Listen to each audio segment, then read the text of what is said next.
Don Quixote by Miguel de Cervantes Saavedra. Volume I, Chapter 23. Of what befell Don Quixote in the Sierra Morena, which was one of the rarest adventures related in this veracious history. Full size seeing himself served in this way, Don Quixote said to his squire, "I have always heard it said, Sancho, that to do good to boors is to throw water into the sea. If I had believed thy words, I should have avoided this trouble. But it is done now, it is only to have patience and take warning for the future." Full size. "Your worship will take warning as much as I am a Turk," returned Sancho. "But as you say, this mischief might have been avoided if you had believed me. Believe me now, and a still greater one will be avoided, for I tell you chivalry is of no account with the Holy Brotherhood, and they don't care two maravedis for all the knights-errant in the world. And I can tell you I fancy I hear their arrows whistling past my ears this minute." "Thou art a coward by nature, Sancho," said Don Quixote. "But lest thou shouldst say I am obstinate, and that I never do as thou dost advise, this once I will take thy advice, and withdraw out of reach of that fury thou so dreadest. But it must be on one condition, that never, in life or in death, thou art to say to anyone that I retired or withdrew from this danger out of fear, but only in compliance with thy entreaties, for if thou sayest otherwise thou wilt lie therein. And from this time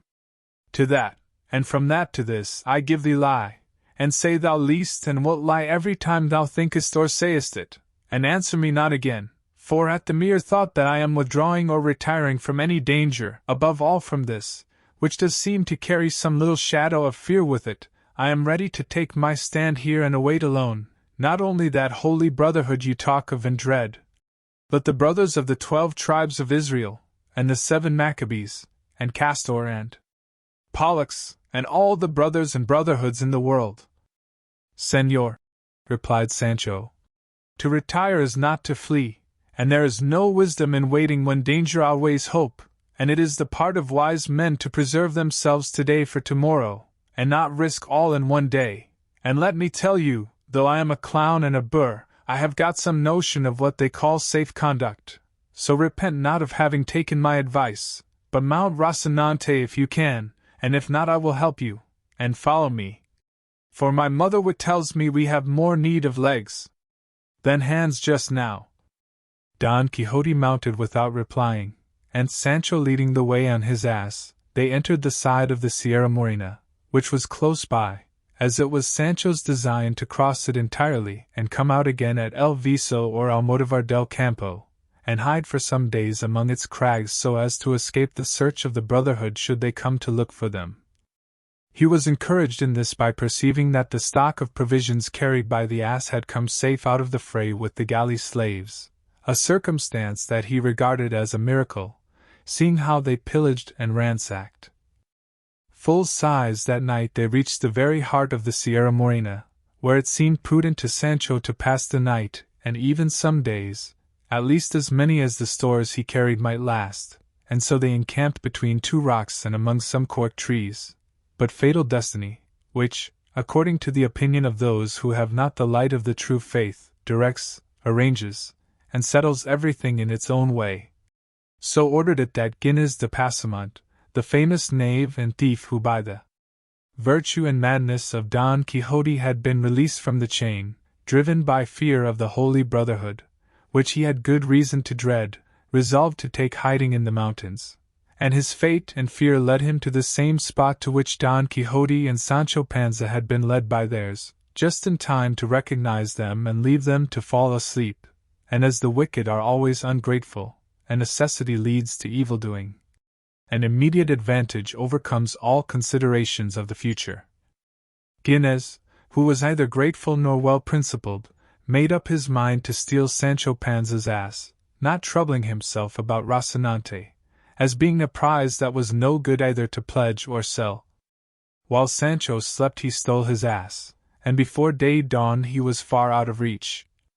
Full size Aurora made her appearance, bringing gladness to the earth but sadness to Sancho Panza, for he found that his Dapple was missing, and seeing himself bereft of him he began the saddest and most doleful lament in the world, so loud that Don Quixote awoke at his exclamations and heard him saying, O son of my bowels, born in my very house, my children's plaything, my wife's joy, the envy of my neighbors, relief of my burdens, and lastly, half supporter of myself, for with the 26 maravedis thou didst earn me daily I met half my charges. Don Quixote, when he heard the lament and learned the cause, consoled Sancho with the best arguments he could, entreating him to be patient, and promising to give him a letter of exchange ordering 3 out of 5 ass colts that he had at home to be given to him. Sancho took comfort at this, dried his tears, suppressed his sobs, and returned thanks for the kindness shown him by Don Quixote. He on his part was rejoiced to the heart on entering the mountains, as they seemed to him to be just the place for the adventures he was in quest of. They brought back to his memory the marvelous adventures that had befallen knights-errant in like solitudes and wilds, and he went along reflecting on these things, so absorbed and carried away by them that he had no thought for anything else. Full size nor had Sancho any other care, now that he fancied he was travelling in a safe quarter, than to satisfy his appetite with such remains as were left of the clerical spoils, and so he marched behind his master laden with what Dapple used to carry, emptying the sack and packing his paunch, and so long as he could go that way, he would not have given a farthing to meet with another adventure. While so engaged he raised his eyes and saw that his master had halted, and was trying with the point of his pike to lift some bulky object that lay upon the ground, on which he hastened to join him and help him if it were needful, and reached him just as with the point of the pike he was raising a saddle-pad with a valise attached to it, half or rather wholly rotten and torn. But so heavy were they that Sancho had to help to take them up, and his master directed him to see what the valise contained. Sancho did so with great alacrity, and though the valise was secured by a chain and padlock, from its torn and rotten condition he was able to see its contents, which were 4 shirts of fine holland, and other articles of linen no less curious than clean, and in a handkerchief he found a good lot of gold crowns, and as soon as he saw them he exclaimed, "Blessed be all heaven for sending us an adventure that is good for something." Searching further he found a little memorandum book richly bound. This Don Quixote asked of him, telling him to take the money and keep it for himself. Sancho kissed his hands for the favor, and cleared the valise of its linen, which he stowed away in the provision sack. Considering the whole matter, Don Quixote observed,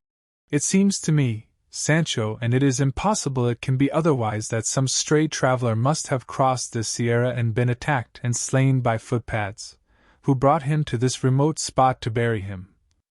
"That cannot be," answered Sancho,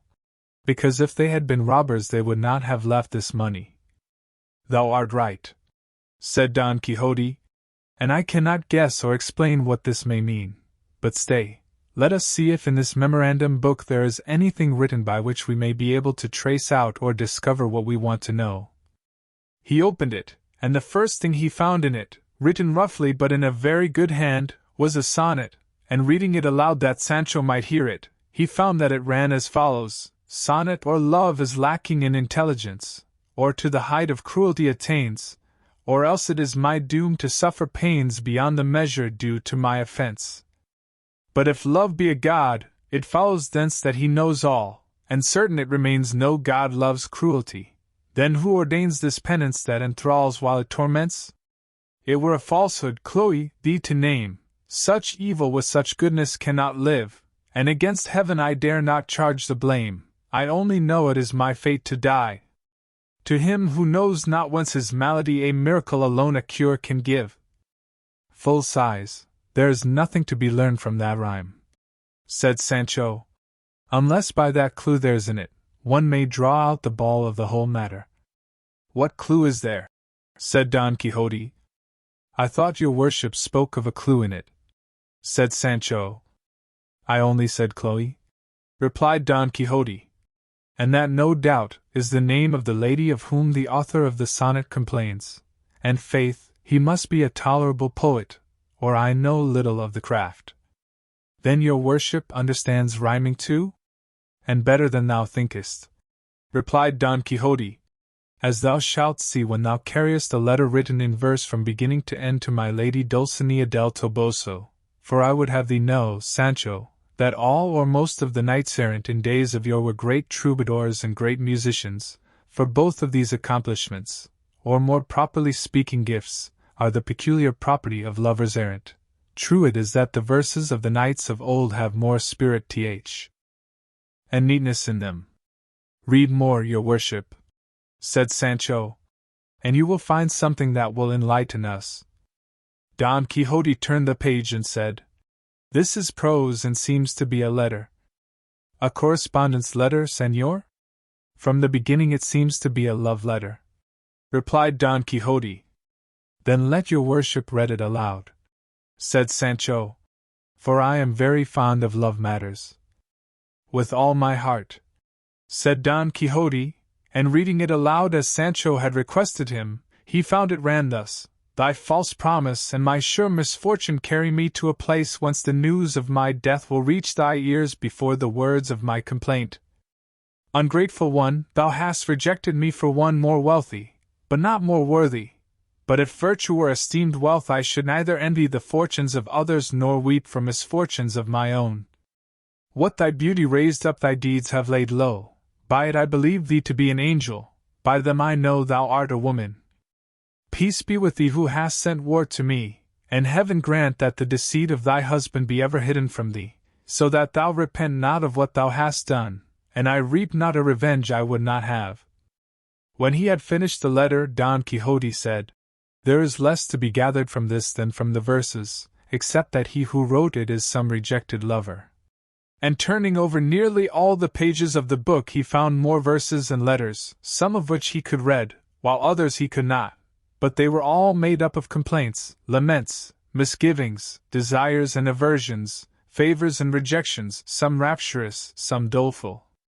While Don Quixote examined the book, Sancho examined the valise, not leaving a corner in the whole of it or in the pad that he did not search, peer into, and explore, or seam that he did not rip, or tuft of wool that he did not pick to pieces, lest anything should escape for want of care and pains, so keen was the covetousness excited in him by the discovery of the crowns, which amounted to near 100. And though he found no more booty, he held the blanket flights, balsam vomits, steak,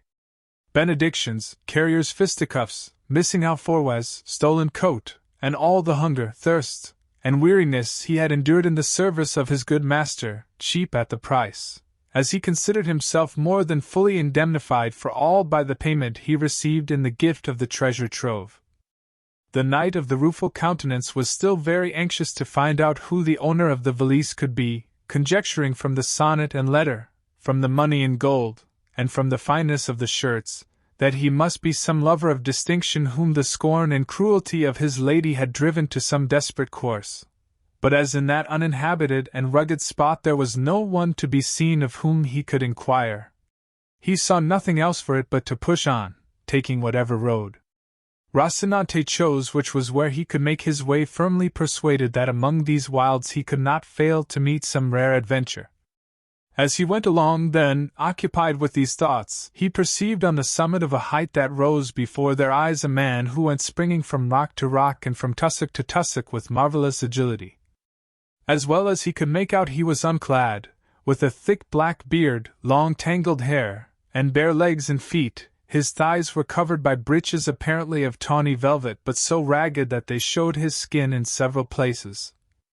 Full size, he was bareheaded, and notwithstanding the swiftness with which he passed as has been described, the Knight of the Rueful Countenance observed and noted all these trifles, and though he made the attempt, he was unable to follow him, for it was not granted to the feebleness of Rocinante to make way over such rough ground, he being, moreover, slow-paced and sluggish by nature.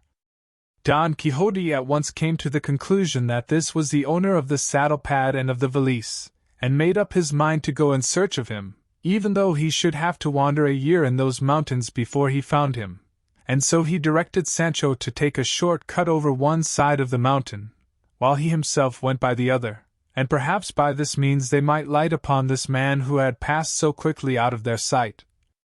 I could not do that, said Sancho, for when I separate from your worship fear at once lays hold of me, and assails me with all sorts of panics and fancies, and let what I now say be a notice that from this time forth I am not going to stir a finger's width from your presence." "It shall be so," said he of the rueful countenance, "and I am very glad that thou art willing to rely on my courage, which will never fail thee, even though the soul in thy body fail thee. So come on now behind me slowly as as thou canst, and make lanterns of thine eyes. Let us make the circuit of this ridge. Perhaps we shall light upon this man that we saw, who no doubt is no other than the owner of what we found." To which Sancho made answer,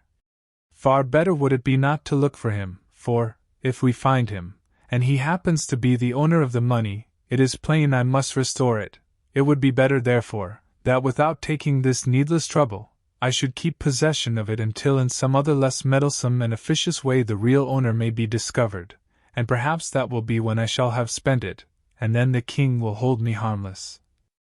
"Thou art wrong there, Sancho," said Don Quixote, "for now that we have a suspicion who the owner is,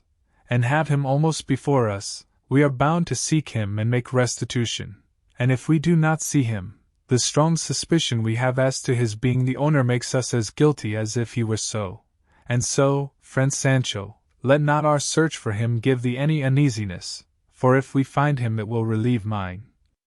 And so saying he gave Rocinante the spur, and Sancho followed him on foot and loaded, and after having partly made the circuit of the mountain they found lying in a ravine, dead and half devoured by dogs and pecked by jackdaws, a mule saddled and bridled, all which still further strengthened their suspicion that he who had fled was the owner of the mule and the saddle pad. Full size as they stood looking at it they heard a whistle like that of a shepherd watching his flock, and suddenly on their left there appeared a great number of goats, and behind them on the summit of the mountain the goatherd in charge of them, a man advanced in years.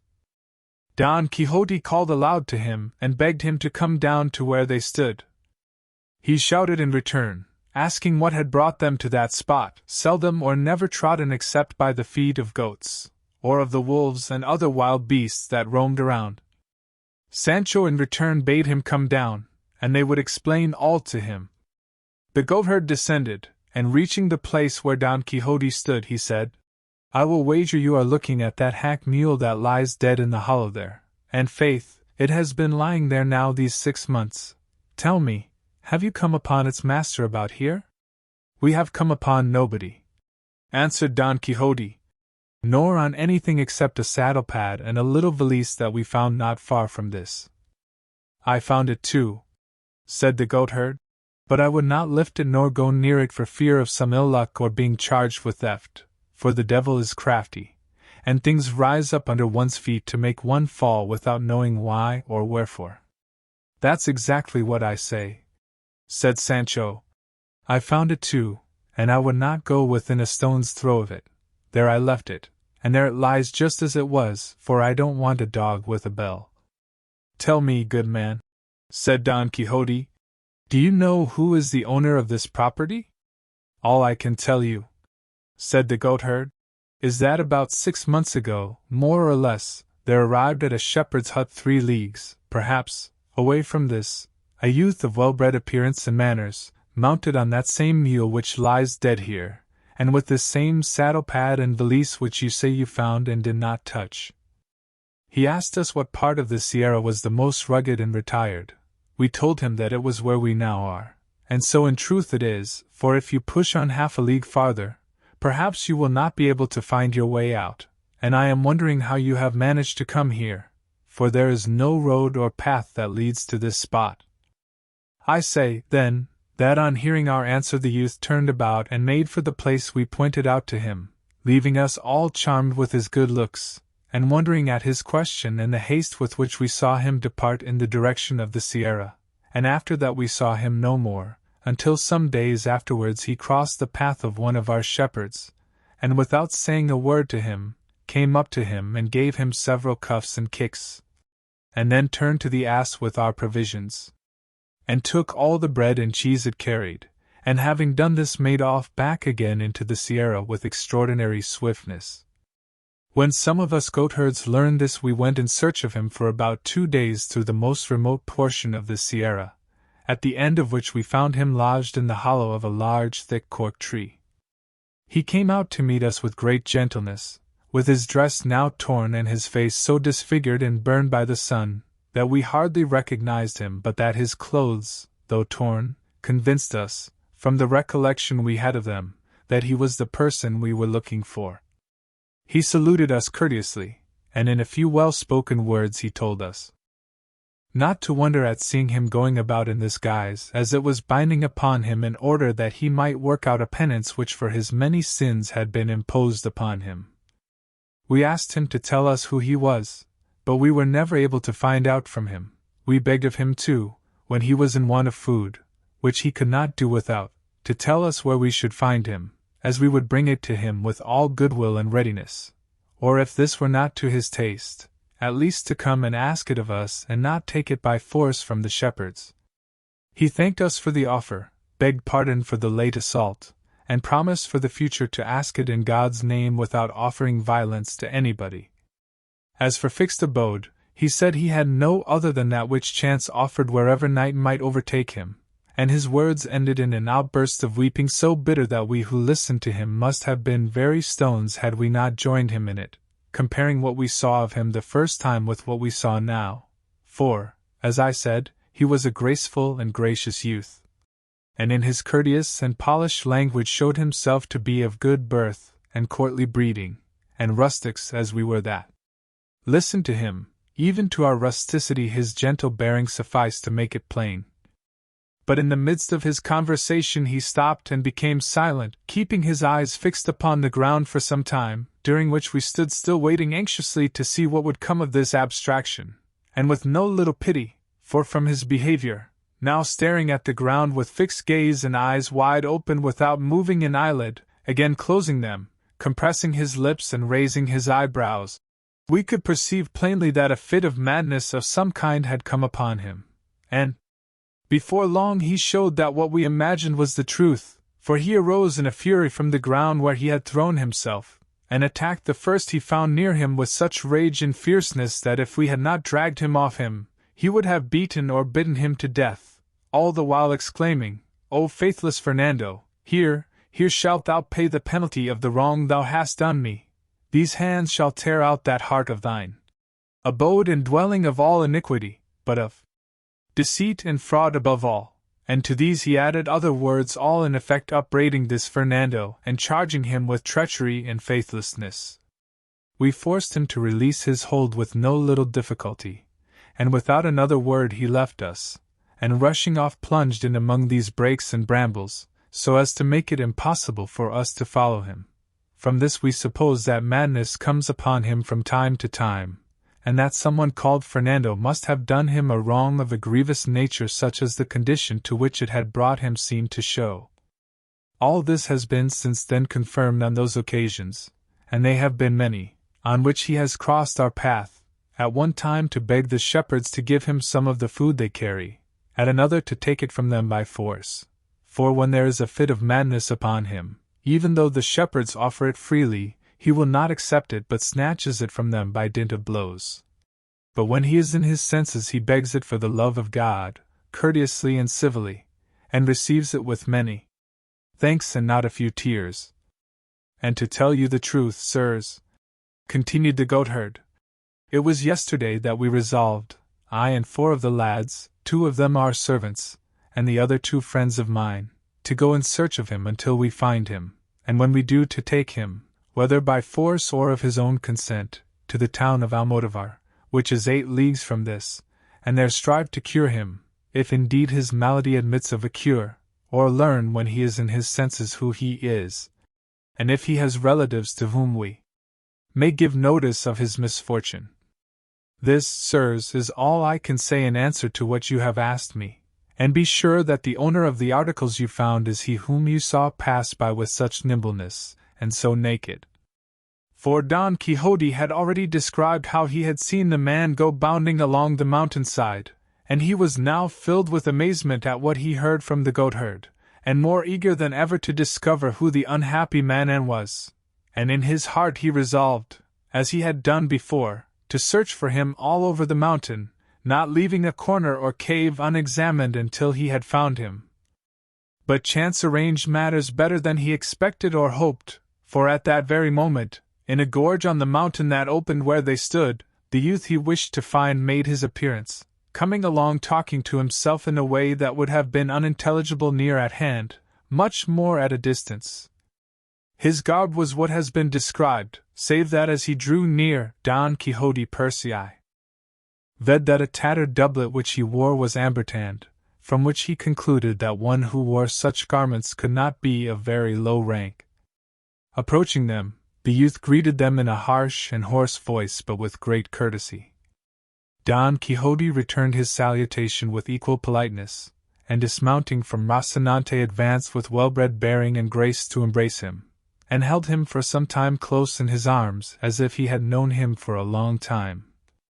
The other, whom we may call the ragged one of the sorry countenance, as Don Quixote was of the rueful, after submitting to the embrace pushed him back a little and placing his hands on Don Quixote's shoulders, stood gazing at him as if seeking to see whether he knew him, not less amazed, perhaps, at the sight of the face, figure, and armor of Don Quixote than Don Quixote was at the sight of him.